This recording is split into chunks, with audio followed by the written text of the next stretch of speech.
basically means they shower you with overwhelming amount of attention, love.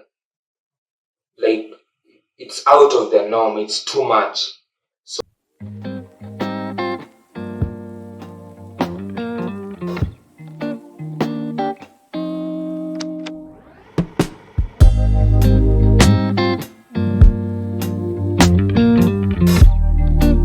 Hello guys, welcome to our channel. Call me Jay. I'm Cess. So today we want to talk about how men manipulate women. So have you ever been in a situation whereby you have this person and at the back of your mind you think that something is not right, something does not sit right with you, so you also decide to at least wonder and try to think like what could be the problem. So we want to let you know some of the things that a man can do to manipulate you. So one of the things that a man can do to manipulate you is called gaslighting. So gaslighting itself means the act of someone making you doubt your feelings, your memory, your sanity. For example, in an argument or in a conversation, when you're actively talking, they'll be like, do you think that I'm the cause of this? So in a way, they are shifting things back to you. So there are some statements they'll make that they'll trigger your brain to start wondering if indeed they are the cause. So they sort of twist things to make you doubt if your memory is right, if you are sane enough. So they basically twist things. Yeah, it's called gaslighting. Yeah.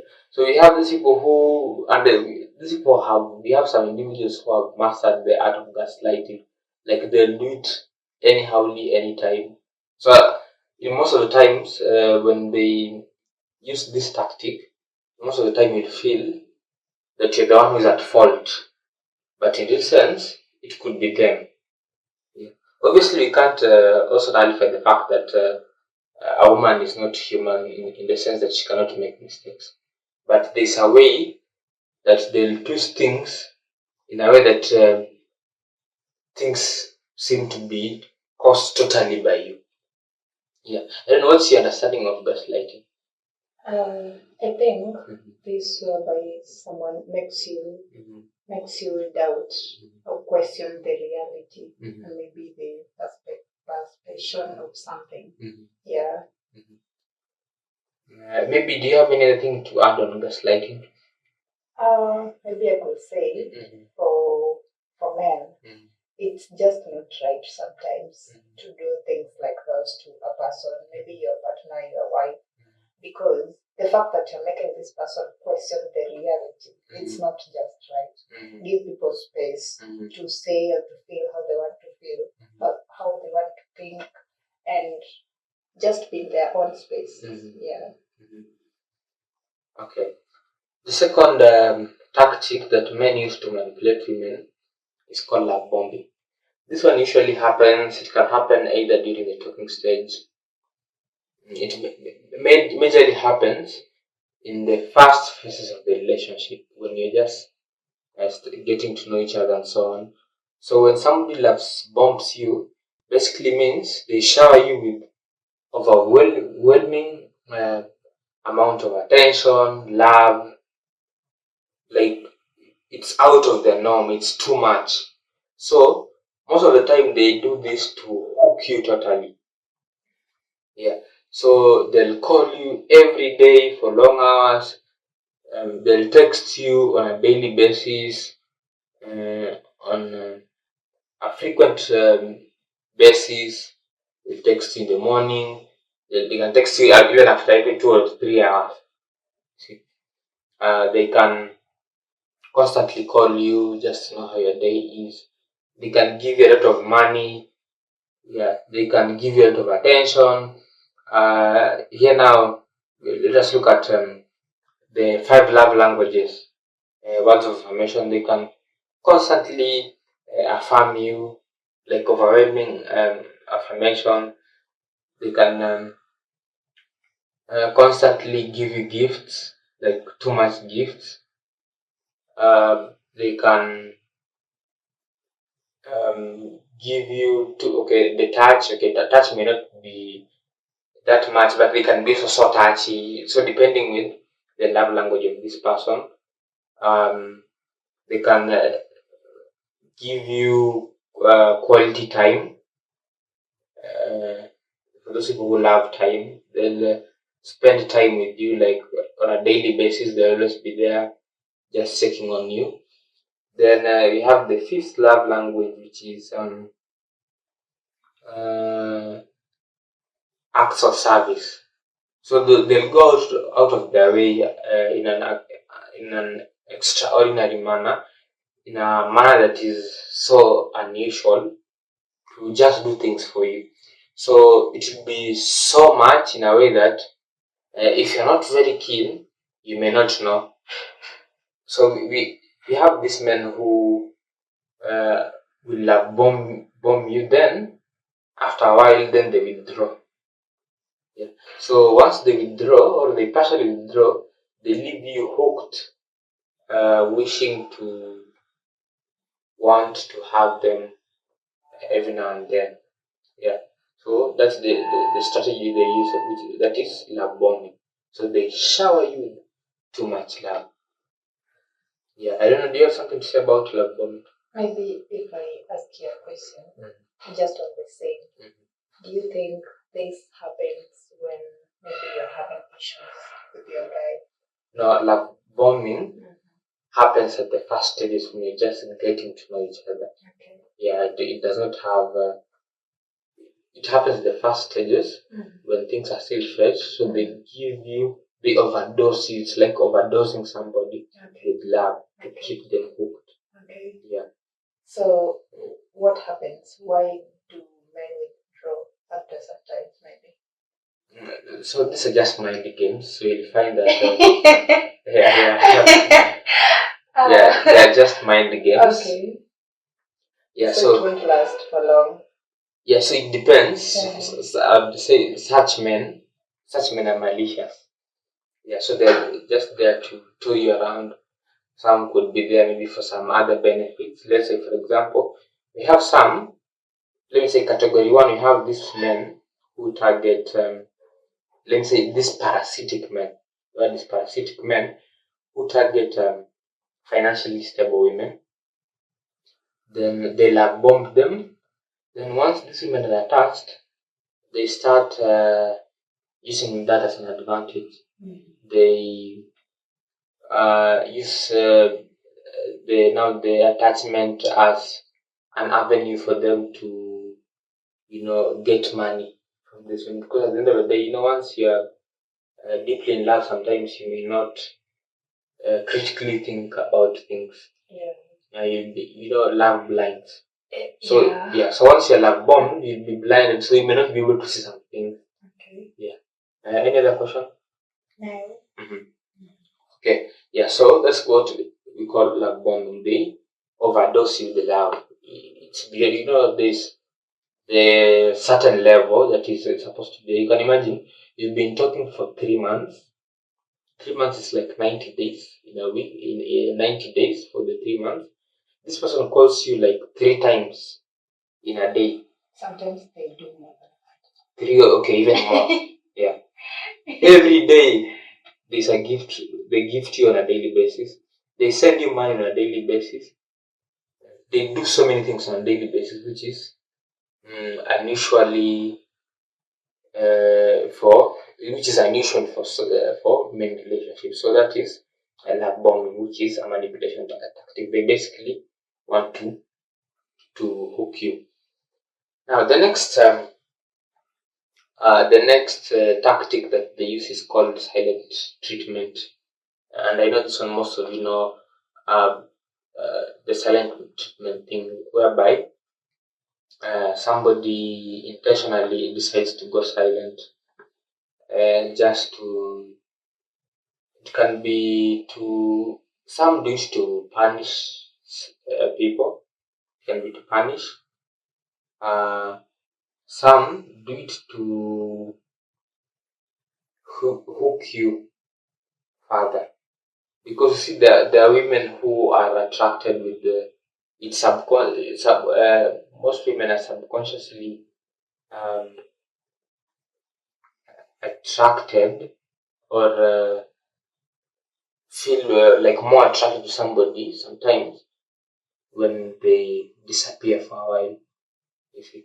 So these people take an advantage. So okay, this may not so likened to that, but what I'm trying to say, they decide just to go silent even without, sometimes for it to be clearly manipulative, they go silent, they go unnecessarily silent. Let's say you've not even had arguments, but somebody's just silent. So once they go silent, just out of the blues, then it's a way of also manipulating you. Because in a way you'll start, there's something called power dynamics. So once they go silent, they're changing the power dynamics in a way that they're shifting in a way that you'll be the one now to start looking for them, and they're changing the dynamics. So they want to hook you in a way that you'll keep looking for them. Yeah, that's what they do by using the silent treatment tactic. You want to ask something? Yeah, it's a question, but again a statement. Do you think this happens to people who are already moved in, maybe boyfriend, girlfriend, or in marriages? Yeah. For silent treatment, it also happens in marriages. It does not happen only in the initial phases of the relationship. Okay. It can also happen in a relationship. Okay. Yeah, they're just to mess around somebody and shift the power dynamics. But by now, the woman will also be forced to like push for things in the relationship and so on. Yeah, and sometimes you get yourself maybe asking the man, maybe questioning them, what's wrong with you? Have I wronged you? Yeah. And things like this. Yeah. Maybe they just came in from job or somewhere, and maybe when they come in, they're doing things silently. Maybe when you're used to, you bring food on the table, they go to the kitchen, they do it themselves.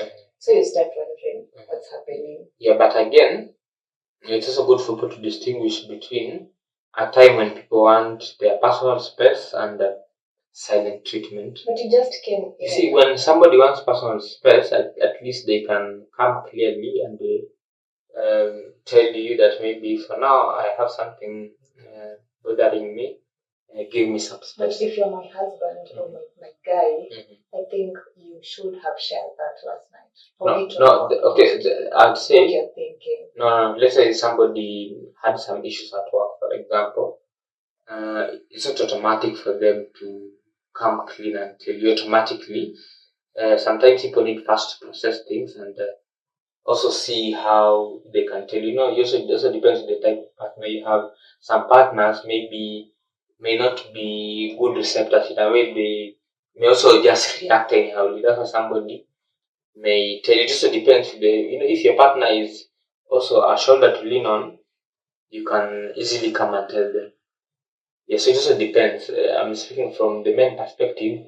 A man can also just need this just personal space, just to think about things. Maybe back at home, let's say they're having land issues. Let's say he's struggling with loan and so on. So maybe he needs some time to think about things, to process and so on. If he needs some time, then it's okay, because generally people need their personal space. Okay, I think people should just communicate. because there is no way you're coming from So maybe so coming in the house, you're not talking to me, and it was all good. So you're coming to spoil my mood. So what you can do, as I'm saying, so here's the difference between silent treatment and when somebody wants their personal space. So if at all you ask this person what's wrong, and they tell you, just give me some time, I want to think about some things, I need to be alone. That one, the person needs their personal space. But if at all you ask them what's going on and they don't tell you anything, then that is silent treatment.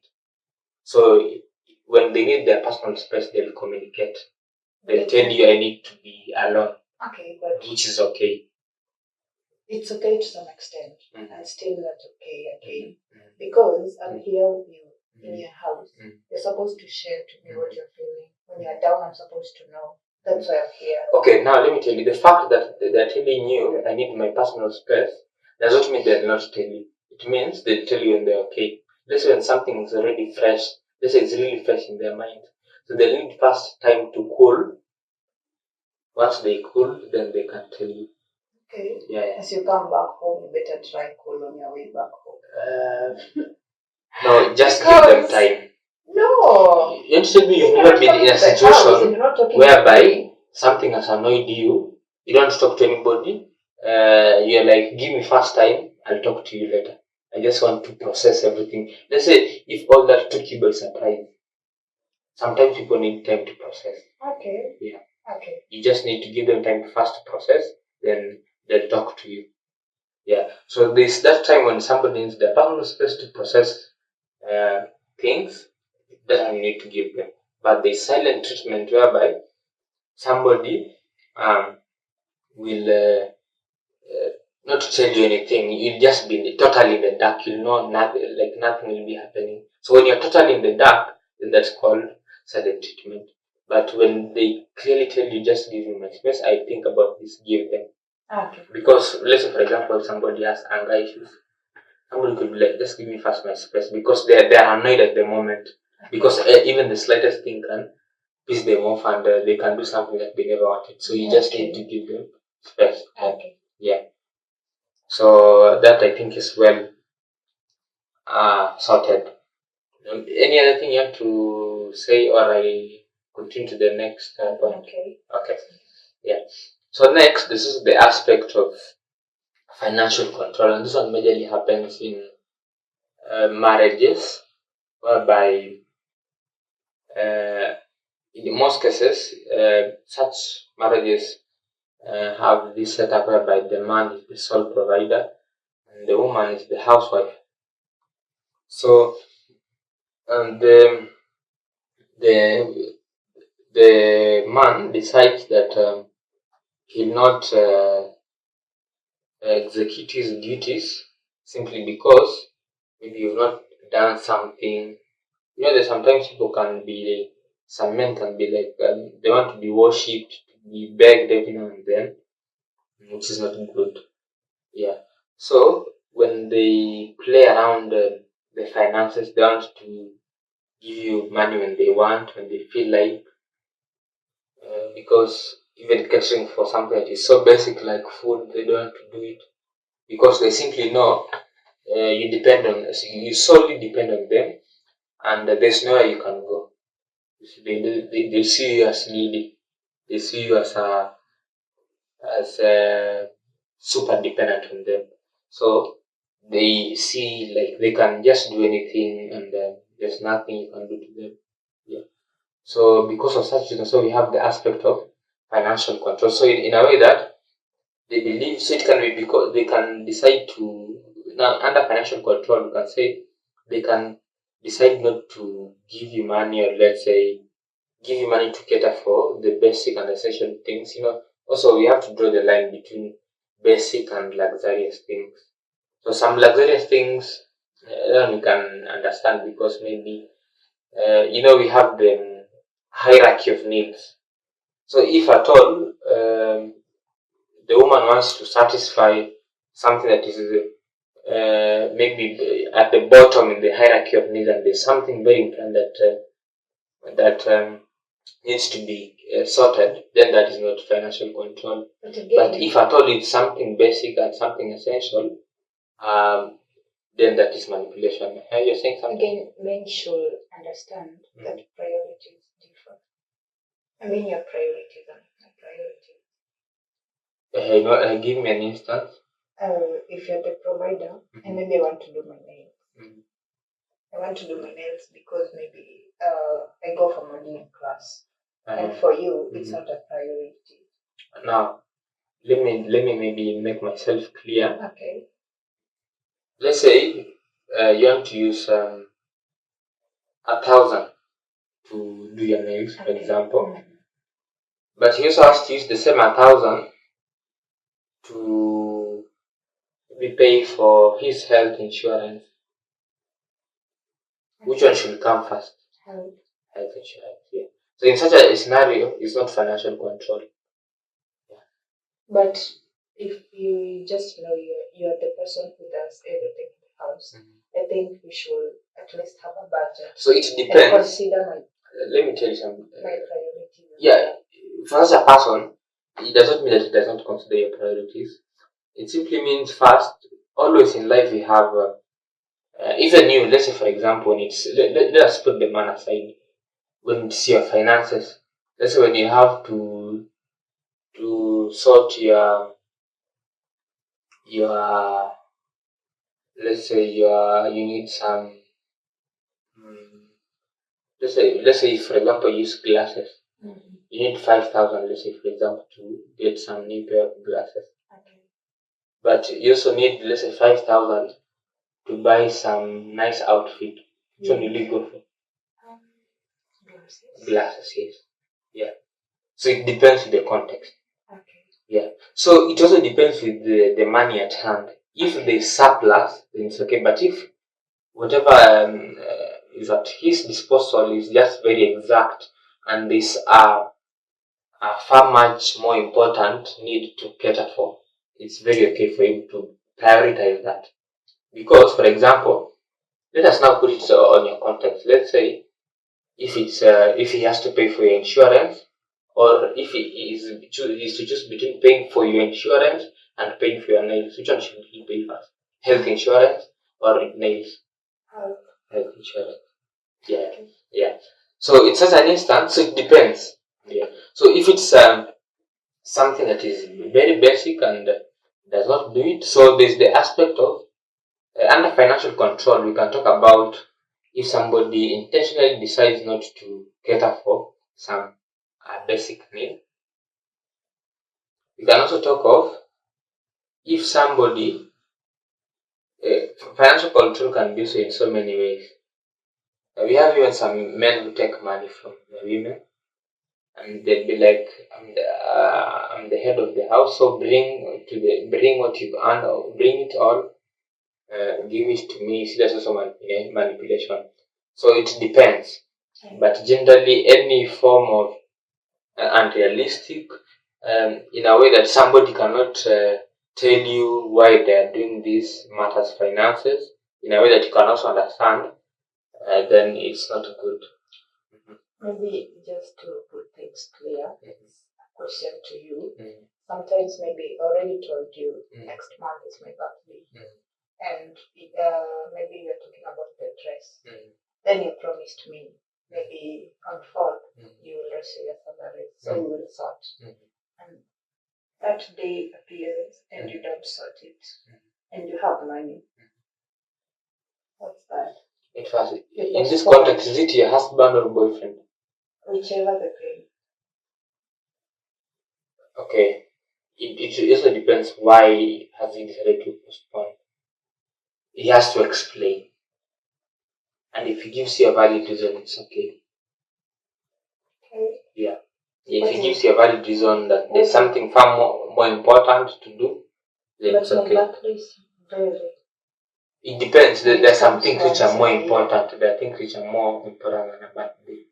Let's say if maybe his brother got an accident, then he decided maybe he had budgeted the money he had budgeted for the birthday spends in the hospital. No, maybe they're not communicating, and it's not the first time.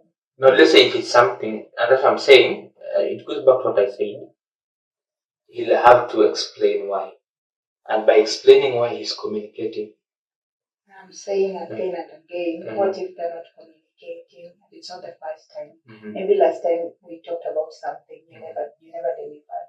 You never gave me that money to sort it. The month again went.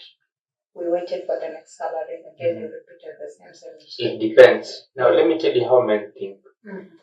One, as men and women, we think differently. Okay. For us, we prioritize things. We don't spend money, and that's why birthdays are also important to us. But sometimes you may find a man decides not to celebrate his birthday because he has prioritized. Maybe he has said, "No, let me not waste this money. Let me put it in some money monetary fund or some fixed deposit." That does not mean that he does not love himself. That doesn't mean that a birthday is not important to him. Okay. Yeah. But this extends even to kids. I mean, you're having a kid with someone, maybe he's your baby daddy. Then once you're texting them, calling them to tell them, by this date I need this money to do 1, 2, 3. They're not honoring their promises. And maybe repeatedly. No. Do it again and again and again. Okay, it depends. If so, in that context, this one also falls under somebody who is not responsible. That one may not be manipulation. Yeah, but we also have some men who are not responsible for their actions here. But I will tell you, as men, a lady will get some 1,000 right now, then she'll go purchase a dress. But once a man gets, some men, not all of them, some men, I'll say most men, they'll either think of, if it's a man who likes investing, they'll invest. And then you'll find most men, they may not have good outfits because they don't give outfits as a priority. They as men, we think, is it really sensible? We compare, we do it costly. So you find when a man gets money, for most men, either they'll send it to their girlfriend, or they'll send it to their family back at home, or they invest. So if you look at his hierarchy of needs, his personal interests like dressing come at the bottom. Things like birthdays to a man fall at the bottom. That's why I said our priorities differ. But you should also honor his. Sometimes you should also honor. It should not be totally now about you. Remember, in a relationship, it's both of you. You also have to, and that's why compromise has to come in. You also have to understand that men also think this. It's not only about me. Because now that it's money, you have to do things my way. Okay, in this case, and also consider him. I'm not working. I'm not earning anything. Oh, you're not earning? Yeah. So it depends. Stay in your house. Okay, it depends. It's my birthday. I have to do my nails. It depends. I go for modeling classes. So it depends. It depends. If he has the money to do it, the surplus. If he has surplus. I know the day your salary will begin. Wait first. If he has surplus. If he has surplus. Okay. Then he can do it. If he has surplus and he's not doing it, then maybe there's a problem. You should ask him. So different men will give you different reasons. Some may not be like, no, I don't want to do it. Some may be, there's something more urgent that I'm doing. And some are just not responsible. So it depends. But that's not under manipulation. I think that's one we shall maybe talk about under maybe treatment, how to maybe treatment issues. We shall I shall remind you of such as well. What will remind me? Yeah, but that one is not manipulative. Okay, if it's about birthdays, it's not manipulative. Yeah, but it's just priority. Okay, but let me just tell this to men. If I'm staying in your house, I'm not working, maybe I'm not earning, and it's your responsibility to take care of everything that I want. If you don't need me in your house, just release me because I depend on you and I live in your house. So if I ask for something, I don't have to beg for it. But also ask within his budget. I know that. So it's always good as a woman. But before I came into your house, we agreed about all these things. And it depends. It also depends with how you talked. It depends with the salary, how much it depends with the how home expenditure, how you use once the man earns the salary, how you budget the finances and all that. Okay. Yeah. If at all in your budget there's something for surplus for your bills, it's okay. But if at all, we have some people who live from paycheck to paycheck. Okay. Yeah. Okay. In the sense that they have once they get the money, it's totally spent. For example, if somebody, let's say, is earning like 20,000, you find that maybe he has to pay school fees or rent 10,000. Okay. He has to get maybe let's say like 5,000 for food. Okay. He only has 5,000 remaining. Let's say for the 5,000 he has to pay insurance and a few things. Then at the end of the day, you find that there's no surplus. Okay. Yeah. So it also depends on the expenditure that you have. Okay. Yeah. So if there's surplus, it's okay. You can talk to him. But let me also tell you, as a woman, if you want to get things from a man, don't say because I'm a housewife and you have to give me money. That one you not get it. Even if he wants to give, he will not. Just talk to him nicely. But tell him, never assume things. It's always good, because let me tell you, getting money is not easy. Okay, I know that. And at the end of the day, everybody wants money. Where are you expecting me to get that money from? Remember, it's not.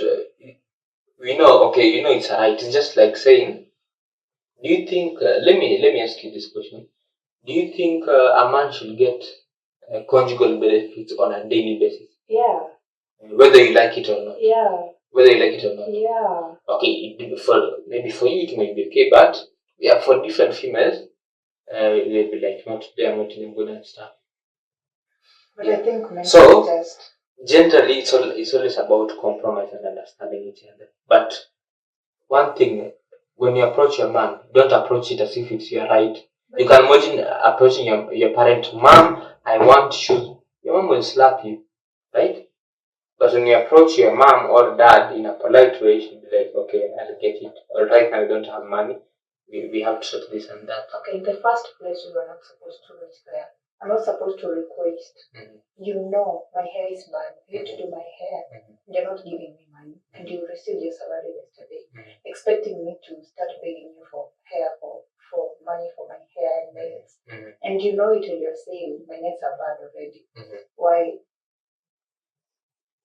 Once you leave the house, I do everything in the house. Uh-huh. I cook for you. Mm-hmm. I do clothes. Mm-hmm. I do cleaning. Mm-hmm. Ensure the baby is school every day. Uh-huh. I don't complain. You don't pay me. Mm-hmm. There is no the girlfriend allowance and all that. Mm-hmm. But again, you want me to remind you about my hair, about my nails, about my period. Like I'll tell you, as much as it's always good just to don't always feel like. Do you think when a man wants conjugal rights, does he have to tell you, or you just look at him and be like, I need to give you? Will be that like every day, hey, are you done eating? Okay, come, I give you conjugal rights. I think some things just need to be the system. You know you're supposed to do this, just do it. I know. So the man has to get his rights anytime, even if it's in the middle of the night. If it's like he should wake you up. Yeah, for me it should be like that. But now let us talk for the majority of people. Okay. This one is just for specific people, but for the general population, it's just about compromise and understanding each other. And communicating. Yeah, communicating, but just understanding each other. Don't make it like it's a demand. Even if you're doing everything for him, but just still approach him with humility and feminine energy. It costs nothing. It's always like that till the delays come. Mm-hmm. It costs nothing. Just tell him, even if you just tell him politely. Okay, but again, because one thing. Repeat myself severally. I need money for hair and nails. And I'm a housewife. Mm-hmm. You know what you're supposed to do. I'm not supposed to remind you to do that. Mm-hmm. Yeah. So for that to happen, then you must come up with an expenditure draft, whereby once he earns his money at the end of the month, you distribute the money. Yeah, that can solve it, so that you don't have to remind him. So that once the money gets in, you distribute. Next point is guilt trapping. So not trapping, guilt tripping, in the sense that somebody makes you to feel uh, responsible. So this man makes you to feel responsible for the mistakes that he has committed. So he'll say all of this. Maybe I've done this because, or I've slapped you because you have done this, or I've done this because of this. Of which I'm not saying you should also need to get the difference between this. Sometimes also people do things because if as also as a woman you can do something because your man has done has maybe made you or has caused you to do it, then also for the vice versa is also true. Somebody can also make you do something that you never wanted to do. Yeah, because you can't say that now women are angels. No, the women are not all knowing. They're humans. They have mistakes. They can make mistakes. But if at all you analyze, you ask this person, okay, what did I do that made you do this to me? Now the guilt tripping aspect comes in, whereby they can't clearly tell you what you did. Yeah, so they just say you're the one who made me do this, but they can't say how. They can't clearly say how you did it. When you decide to put facts on the table, they can't come out clear and say it. Then that is a way of manipulating you. You want to say something?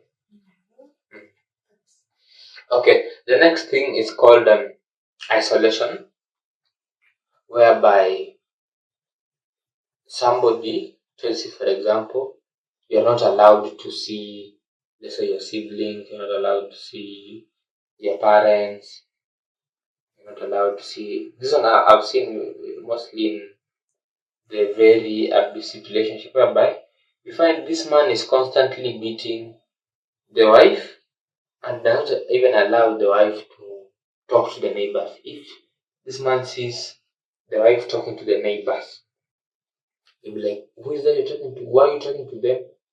He comes, he beats you up. I've seen of such instances. So they want you to be 100% isolated. And a human being is not an island. As a human being, you also have the freedom to associate with people. So if at all somebody tells you that you're not supposed to associate with people, you're supposed to be solo, and mostly they do this because they know, one, when you associate with people, they can enlighten you. They can maybe you can speak up, you can uh, talk to somebody about your experiences, and they can tell you, or maybe they can give you a way to maneuver things. They can enlighten you. They can maybe help you see things that you're not seeing. So they decide to isolate in a way that you remain to be their slaves, especially the very violent and abusive men. Yeah.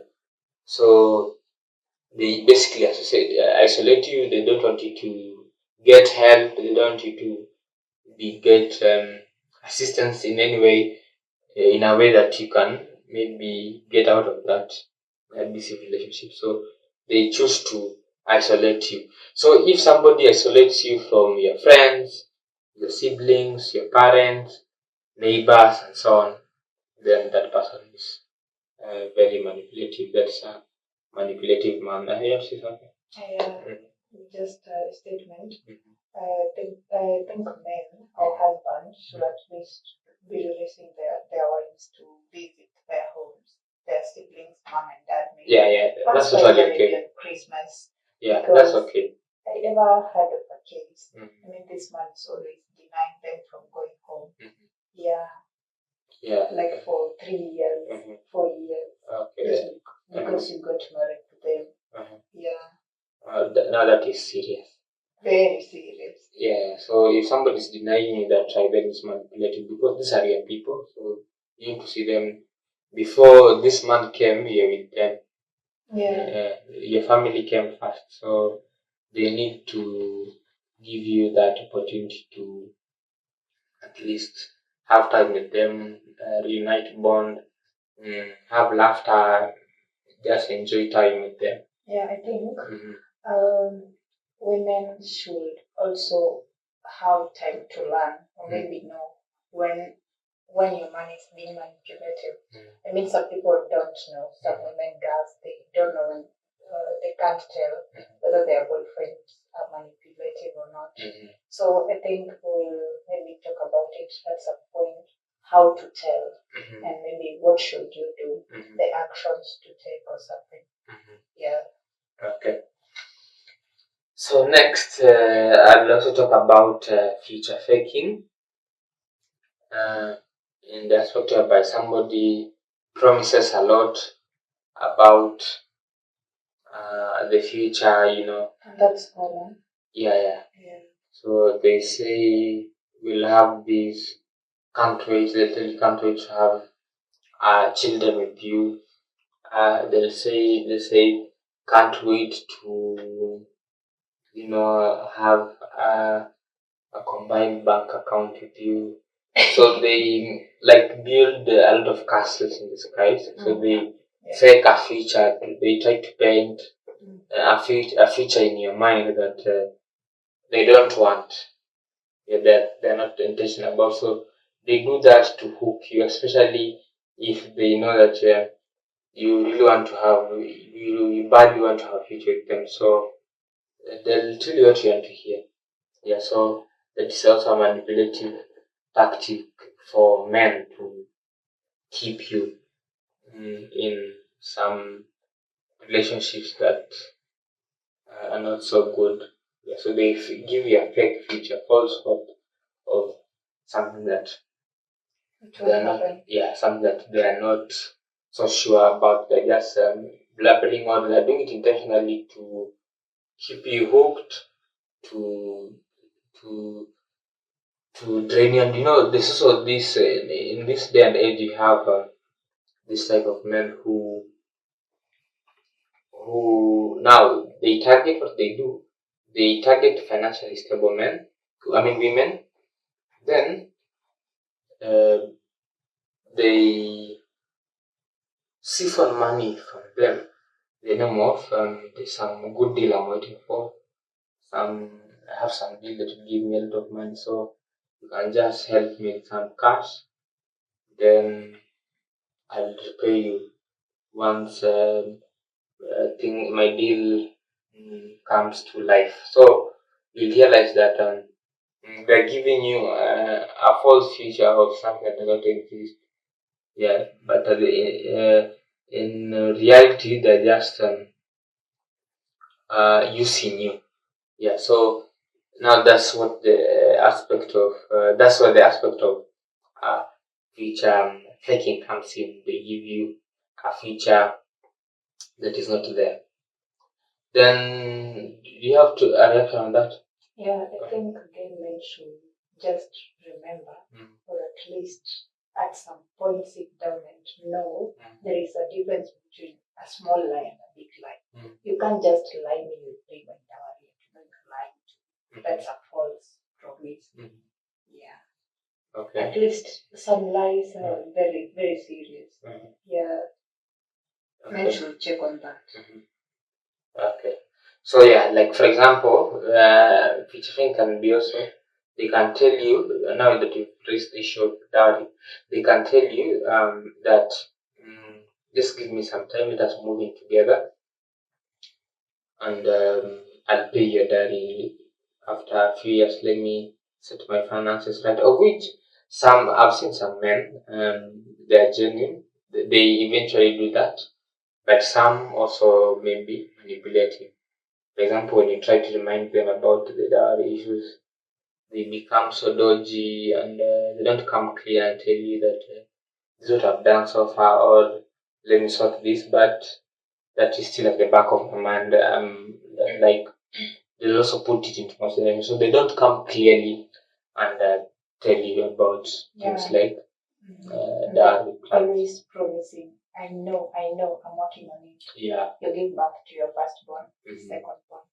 Let me tell you, my dear, girls or women, once you already given back to your first, kid or child and they're not paying your dowry, just relax. I think go for a break because once they promised and they're not doing this, they've already given birth to the second child and they're still not doing anything about it.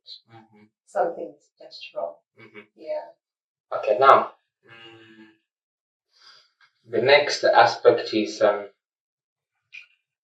playing victim. We have women who are, we have men who have mastered the psychology of women. These men are professionals. So what they decide to do, anytime anytime there's an argument between people, they start playing victim. These are the kind of men that out of the blues, they just start crying. They'll be like, oh, so you're trying to mean that I'm the cause of this and all that. Once they start crying, some women will also be like, could I be the cause? Could this man be speaking the truth? Could I be the one on the wrong side? And sometimes some women, at the end of the day, they get convinced that this man could be the truth. So these are men who have mastered that. So they play the victim. They switch or rather twist situations in a way that they'll be seen as victims of the situation. Yeah. So it's just a way to maneuver through things to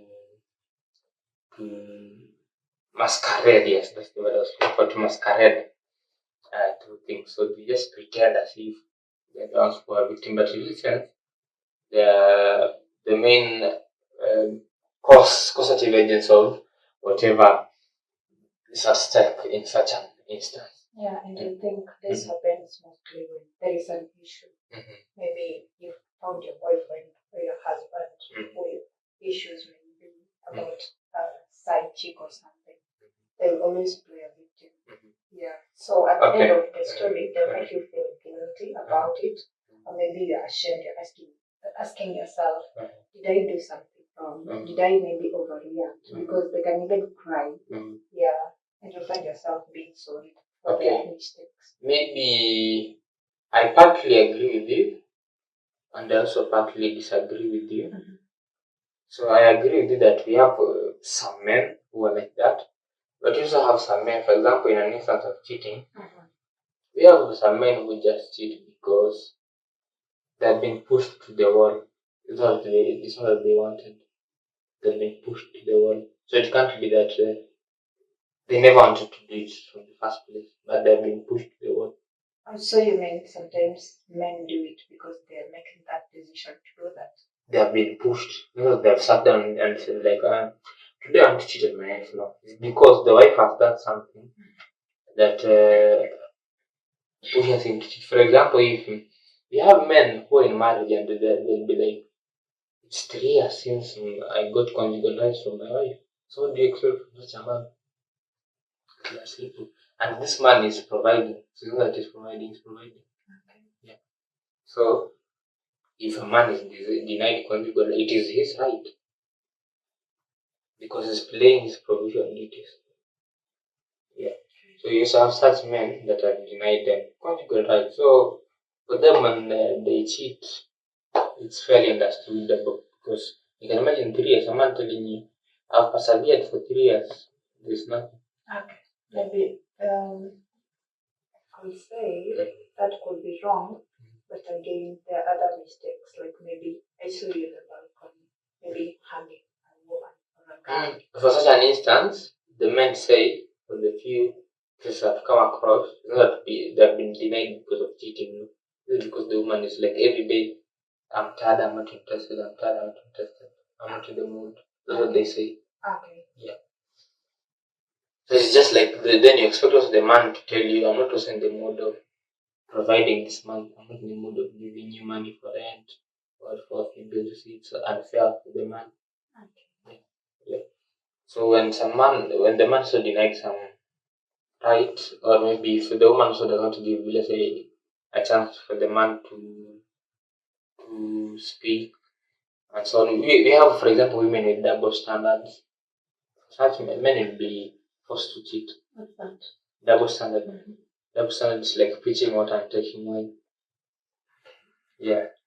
So you say this, but you expect the for example, and maybe on this issue of denying sex, for also for people to have sex, this aspect of sexual attraction. So for you to feel like you enjoy the sex and all that. So we have women who simply get married to men not because they find them sexually attractive. They get married to them simply because they have money. So you'll find these women have side guys who give them sexual attraction, who satisfy their sexual needs. So by the time they're coming home, they're not in the mood for their husband. So you can find that this has now this I'm talking about. You find that this issue happens for some time. It goes even for years. Yeah. So these are the kind of men who are likely to cheat because not they wanted, but they've been pushed to the wall. But So sometimes a woman does everything correct. But no, again, not sometimes. A woman is just a human being. yeah, I mean, we try. Yeah. And that doesn't mean that now men are devil. What I'm saying, remember I'm using the word some. So you have some women who do things the right way, but we have some who are always on the wrong side. Let me tell you something. Growing up, I used to side with women 100%. But I used to be like, why are men so silly? Why is it men are so like trash? Because growing up, I used to be around women. I used to only listen to their side of stories. But once I grew up, I also realized that women also contribute. So women are never saying. And most of the time, in arguments, women also don't take time to ask themselves, as much as this has happened, how have I contributed? They'll be like, it's just cheating. But if you watch this movie called series called Oval, Yeah, I think. yeah, there are these two staff. One is in security, and the one works in the kitchen. I think she helps the kitchen. Now that's the wife, and the man is in charge of security. I'm forgetting their names. Someone. Yeah, yeah, Priscilla. yeah. Priscilla, that's right. Yeah. So you find some is tempted to cheat with the vice president, with the first lady, because he's basically denied. Generally, Sam is a good man, but he cheats because he's denied sexual, conjugal rights. That's why he cheated. And the first lady noted he knew this man is being denied, and he used that opportunity very well. Yeah. So women are never perfect. Women also make mistakes because, like, I mean, if you think women, like, I mean, women are also born. Yeah, they're also human, so they have weaknesses. So women, at any point in argument, I think people have to embrace this new form of approaching arguments. When you're arguing about something and when you're putting things on the table, ask your partner, what have I done wrong and what have you done wrong? How can we fix this? Not what have you done, you've done this wrong, you've done this wrong. But sometimes also somebody could have done something because of you. Men are not silly or something. Men are also human. There's sometimes when men are right, and there's sometimes women are also right. Yeah, because they're human, and human is to err. Okay. Yeah. Next point is emotional highs and lows. So these are people who employ concepts in dark psychology, whereby they know, women love adrenaline. Yeah. So women love the adrenaline effect. So they sometimes keep things slow in the relationship, then sometimes spike things. So uh, all that is done to keep a woman hooked because women love adrenaline. They love that so much. They love the adrenaline feeling when it's rising in their body. They like it so much. So these people have studied that, and what they do, they now play around with things. Sometimes they keep things so cool or so low. So they basically play with the emotions. Sometimes they take things so high. sometimes they take things solo to keep somebody because women are usually also thrilled by such dynamics. Okay. So, but they should also come. They should also be in a position to know that sometimes all that is manipulative. Is not spicing things and all that. It's just manipulative. Okay. Yeah. Then the next thing also they do is something called jealousy as love, and in this context, jealousy as love. For example, they do something out of jealousy, but they'll say, "I'm doing this because I care too much for you." But in this sense, they're jealous. For example, if they see talking with other men, they'll be like, "No, I don't want to talk to other men. They can poison you, or they can do something to you, or they can do this and that."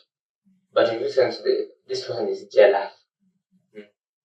So they'll be like, "I care too much," and so on. But it's out of jealousy that they care genuinely. Yeah. So they sugarcoat jealousy aspect as love. Yeah. So they brand it as "I care too much," which is not necessary, which is unrealistic. And they're putting many boundaries in your life. I think they are very strict. You should not do this. You should not do that. Yeah. Yeah. So they manipulate you into thinking that the jealousy that they have is love. Of course, jealousy also is very important. You know, when you love somebody, at one point or another, you feel jealous, just when they're talking to somebody else and so on. So the jealous aspect is true, but also it comes how they bring it out. If they bring it out in a way that makes sense, then it's okay. It's normal jealous, because if you love somebody, sometimes you get jealous, which is okay. Yeah, but sometimes they can also sugarcoat unnecessary jealousy as love, or as something like they care too much, which is not good. Yeah. Maybe do you have some remarks before we wrap up things? Yeah, I think just in conclusion, it's very important for you to know when a man is being manipulative.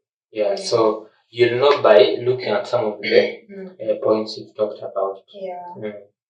And maybe what you should do. At the end of the day, you must take action for you to get out of it. Yeah. Or else it will drain you and lead to some mental issue problems. Yeah. So I think first things first, you should just be in a position to identify this is a manipulative boyfriend, a manipulative husband, for you to be able or to be in a space to maybe get away with it. Yeah. Yeah. If you realize in a manipulative relationship, just quit the whole thing. Otherwise, tell us about your experiences. Tell us about some of the manipulative encounters you've ever had with the men in the comment section, and we'll be happy to look at your comments. Otherwise, remember to subscribe, like, share, and hit the notification bell for updates anytime we post our videos. Bye bye. Bye.